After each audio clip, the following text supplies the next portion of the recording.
Hello student, welcome to botany after class. Student, आज मैंने NJP रुड़कन university के लिए सेकंड ईयर के जो एग्जाम होने वाला है बॉटनी का, उसके लिए मोस्ट क्वेश्चन का एक सीरीज स्टार्ट किया है। आज हम उस सीरीज में बेंथम और होकर का क्लासिफिकेशन स्टडी करेंगे। तो स्टार्ट करते हैं।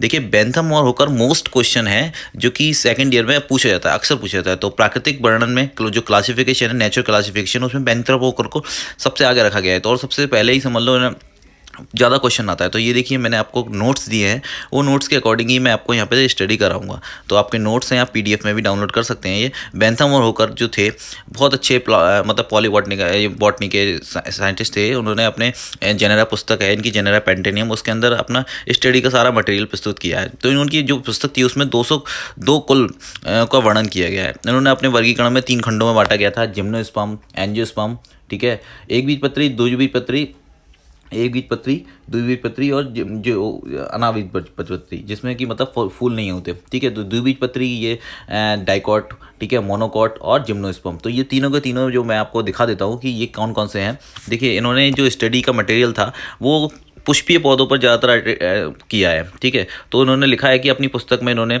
97,205 पौधों का जो स्पीसीज़ है उनका स्टडी किया है।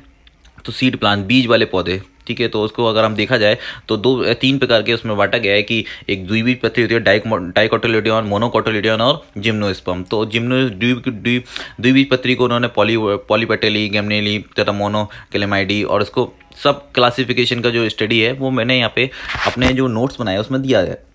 आप इस तरह से अपनी स्टडी में नोटबुक्स में लिख सकते हैं और स्टडी कर सकते हैं। देखिए, तो स्टूडेंट, आज मैं आपको बता देता हूँ कि जो जिम्नोस्पर्म के इन्होंने स्टडी में जिम्नोस्पर्म और एंजियोस्पर्म के, और फिर उसके बाद में पार्टों में कैसे कैसे डिफरेंस किया है, मेरिट्स क्या हैं, डीमेरिट्स क्या हैं, तो उसके बारे में भी हम स्टडी में यहाँ पर देखेंगे।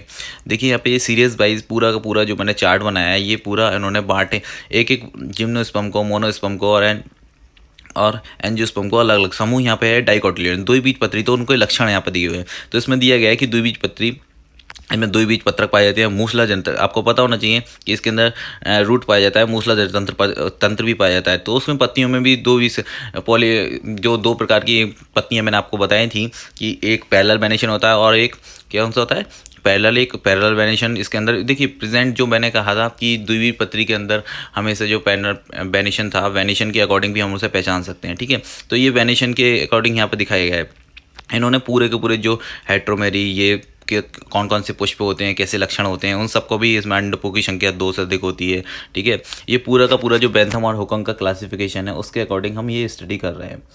तो इसके बाद में मैं आपको बता दूं कि जो बेंथम और होकर का क्लासिफिकेशन, मोस्टली क्वेश्चन अब तक जो पूछे गए क्वेश्चन है उसमें 100% ये क्वेश्चन कहूँ तो मैं पूछा जा सकता है।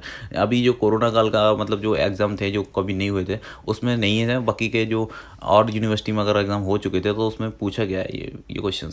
ठीक है, तो मोनोकोलोमाइडीसी, ये भी इसमें लिखा हुआ है कि पुष्प प्रायः अपूर्ण होते हैं, मतलब पूर्ण पुष्प नहीं पाए जाते इसके अंदर। ये देखिए, यहाँ पे दिखा हुआ है।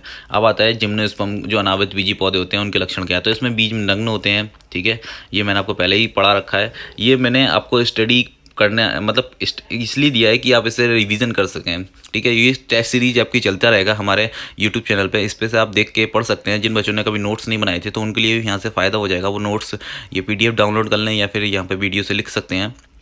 ठीक है, कि ये कौन कौन से वर्गों में बांटा गया है, किस वर्ग को किस में रखा गया है, कौन सा कुल का नाम क्या है।